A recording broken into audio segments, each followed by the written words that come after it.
saham untuk sesi pro webinar Investing Pro di bulan Februari, tepatnya 29 Februari 2029. Topik kali ini kita membahas saham-saham yang lagi ngedrop di IHSG, tapi yang punya potensi rebound yang menarik. Nah, ini seru nih. Jadi buat teman-teman yang lagi nyangkut, yang lagi galau gitu kan, ini bagus nggak ya gitu ya. Jadi misalkan teman-teman udah beli di harga yang lebih tinggi, nah tahu-tahu ternyata nyangkut nih gitu kan. Nah, kita mau lihat saham-saham mana aja yang lagi ngedrop tapi punya potensi rebound yang menarik. Masalahnya nggak semua saham yang lagi jatuh atau lagi ngedrop itu akan balik ya, akan rebound tuh nggak semua. Jadi ada beberapa indikator yang membuat satu saham itu bisa rebound. Nah, kita kali ini akan pakai 3 indikator apa aja. Nah, kita mulai aja. Ini kira-kira gambaran ya, teman-teman. Jadi gambaran apa aja sih yang terjadi di bulan Februari 2024. Jadi bulan ini sangat sangat dinamis ya, sangat-sangat dinamis dan terdapat banyak katalis-katalis ya di bulan ini. Jadi ada pemilu kan 14 Februari, ada Imlek, ada musim laporan keuangan dimulai. Jadi di tengah-tengah liburan-liburan tersebut ada beberapa emiten yang menyampaikan laporan keuangan gitu kan. Kita beberapa kali tidak bisa merespon langsung gitu ya karena beritanya muncul ketika liburan dan segala macam. Beberapa saham all time high ARA ya, terus beberapa saham IHSG juga diperdagangkan dekat level all time high-nya. Jadi meskipun sempat tertekan tapi tidak terlalu jauh lah dari level all time high. Ini bulan yang sangat dinamis teman-teman ya. Jadi menarik untuk melihat gimana dampaknya dari sini gitu. Jadi ini juga senada dengan yang kita bahas di bulan Januari. Jadi ketika pro webinar bulan Januari kemarin kita sudah membahas saham-saham calon juara nih, calon juara di momen-momen pemilu, Imlek dan juga musim laporan keuangan gitu kan. Nah, ini bulan yang sangat dinamis Februari. Nah, bahasan hari ini pertama kita langsung akan ngulik nih, langsung akan ngebuka nih 10 saham ini yang lagi ngedrop tapi punya potensi rebound yang menarik nih apa aja sih gitu kan. Ini langsung kita buka nanti, lalu kita akan bahas juga setelahnya indikator kenapa sampai memilih 10 saham ini kan, dan indikator suatu saham yang ngedrop itu akan rebound itu apa aja gitu ya. Jadi seperti yang tadi saya mention, tidak semua saham yang lagi ngedrop itu bakal rebound gitu kan, bisa aja nyungsep gitu atau stagnan paling tidak ya.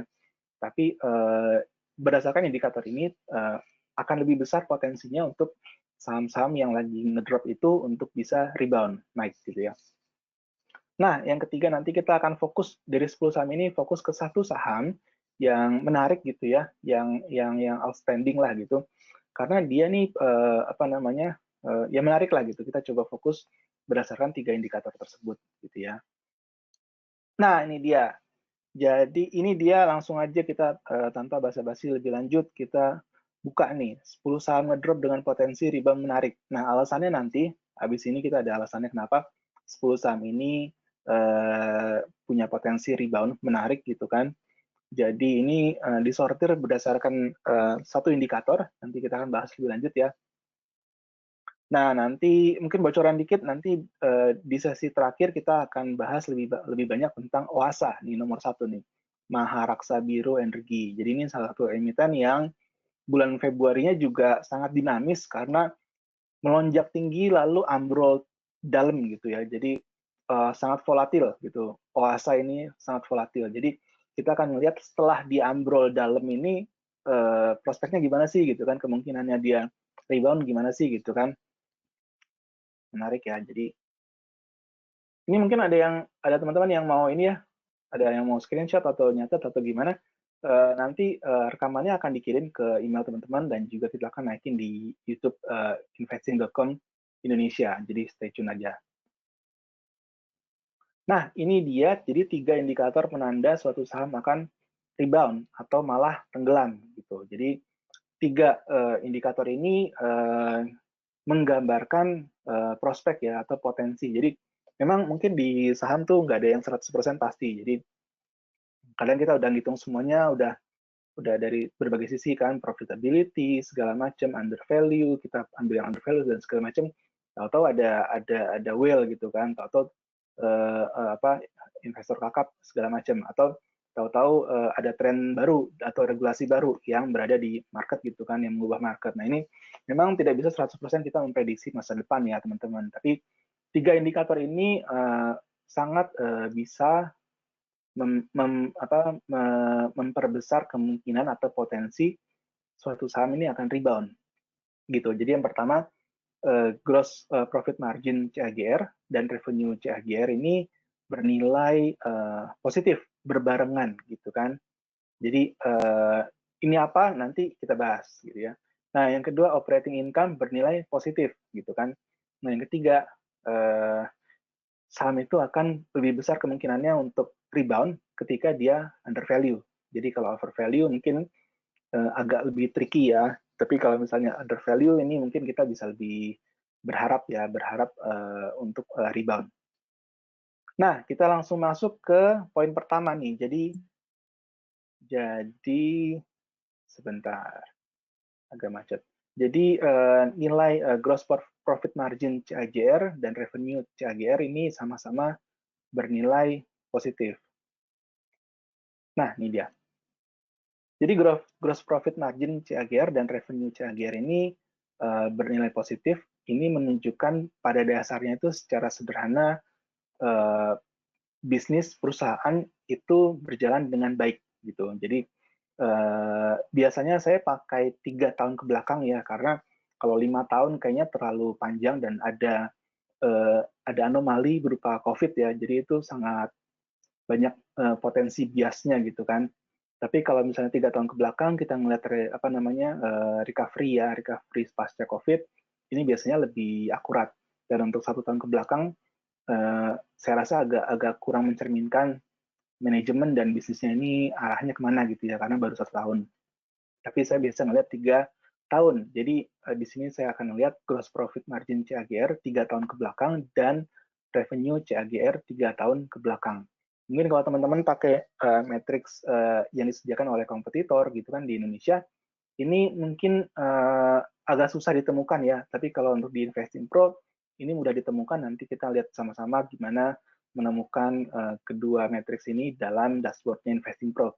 Nah, jadi ketika dua-duanya ini berbarengan positif, maka ini artinya pertama perusahaan mengalami pertumbuhan signifikan dalam pendapatan gitu ya. Jadi income-nya nih bertumbuh gitu kan, bertumbuh, dan di saat yang sama perusahaan juga mengelola biaya produksi atau ongkos produksinya itu secara efisien. Jadi laba bersihnya meningkat gitu ya.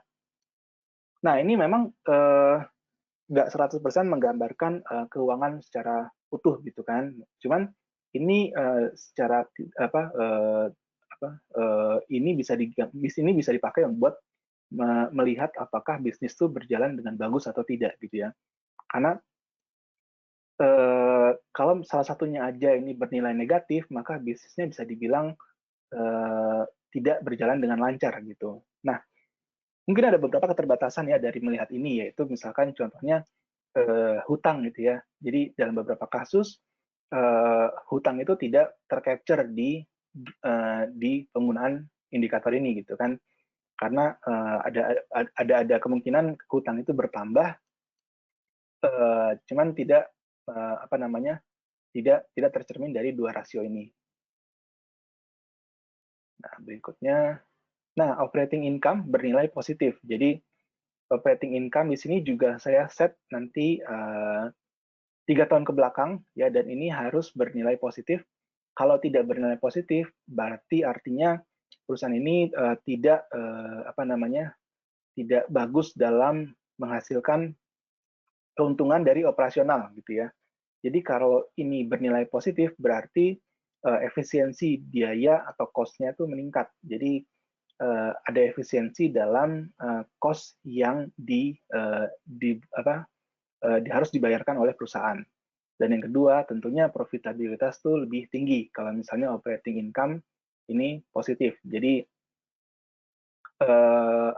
ini juga memperkuat poin bahwa perusahaan ini bisnisnya berada dalam posisi yang bagus gitu, memperkuat indikator yang pertama tadi, yaitu gross income dan juga revenue. Nah, apa sih dampaknya kalau misalnya gross income dan revenue bernilai positif dalam 3 tahun terakhir, dan juga operating income bernilai positif dalam 3 tahun terakhir? Dampaknya ya perusahaan cash-nya lebih banyak gitu ya, keuntungannya lebih banyak. Dan juga harapannya memberikan dividen yang lebih besar. Dan kalau misalnya cash atau kas-nya itu bertambah banyak dan juga ada kemungkinan memberikan dividen, berarti ada peluang perusahaan ini memberikan katalis-katalis positif sebagai pengerek ya, pendorong harga saham nanti. Jadi misalkan di laporan keuangan kuartal 2 ya 2024, nanti perusahaan mencatatkan peningkatan laba bersih gitu ya, atau mencatatkan penurunan hutang, atau mencatatkan dan sebagainya gitu ya. Jadi katalis-katalis positif yang nanti akan di-capture di media, dan itu akan mendorong harga untuk terkerek naik gitu ya. Apalagi kalau misalnya nanti perusahaan bisa berbalik. Jadi nanti kita akan melihat di sesi berikutnya ada pembalikan gitu ya. Jadi ada perusahaan yang 2022 rugi gitu kan, 2003 untung, dan dia banyak invest di pembuatan pabrik dan sebagainya. Nah, 2024 ini posisinya lagi ambrol gitu ya, lagi ambrol, cuman secara fundamental ini sangat menarik, dan kita bisa berharap banyak untuk perusahaan ini rebound gitu ya harganya. Nah, ini yang kedua, operating income bernilai positif. Nah, ini yang ketiga. Jadi indikator yang ketiga yang saya pakai adalah under value atau over value gitu. Jadi ada saham-saham yang ngedrop karena koreksi pasar terjadi pada saham-saham yang mungkin 6 bulan lalu ini udah overhype banget ya. Mungkin teman-teman ingat beberapa di pertengahan tahun lalu ya 2023, ini ada beberapa saham yang hype banget gitu ya, kenaikannya tinggi sekali. Contoh misalkan ini bukan gimana-gimana, tapi mungkin teman-teman ingat ya Pani ini harganya sempat naik banget tahun lalu gitu kan. Nah, ini sekarang dalam posisi overvalue Pani. Jadi ini adalah contoh ketika peluang untuk harga rebound ini mengecil karena memang ada koreksi pasar gitu kan, koreksi value. Jadi para analis melihat value-nya ini sudah kemahalan nih gitu kan. Jadi untuk masuk kayaknya agak tricky ya gitu. Kita harus nunggu momen yang tepat. Nah, saham-saham yang overvalue ini akan susah untuk rebound. Jadi ya of course kita akan rekomend untuk fokus ke saham-saham yang undervalue gitu.